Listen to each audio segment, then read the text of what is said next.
ఈ మధ్య ఆయన హాస్పిటల్లో జాయిన్ అయ్యారు. ఆ టైంలోనే ఆయన ఆరోగ్యంపై రకరకాల రూమర్లు వచ్చాయి. ఆయన మరణించారంటూ నెట్టింట్లో వదంతులు పుట్టుకొచ్చాయి. ప్రతిసారి ఆయన ఆరోగ్యం గురించి అభిమానులు ఆందోళన చెందుతూనే ఉన్నారు. ఇలాంటి క్లిష్ట పరిస్థితుల్లో మళ్ళీ ఆయన కరోనా బారిన పడటం అభిమానులను కలవరపడుతుంది.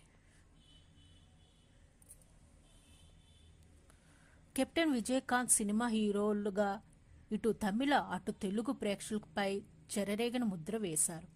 ఇక రాజకీయాల్లోకి ఎంట్రీ ఇచ్చి నాయకుడిగా ముద్ర వేసుకున్నారు.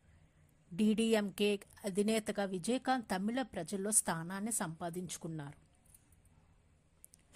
గురువారం ఉదయం ఆయన మరణించారు.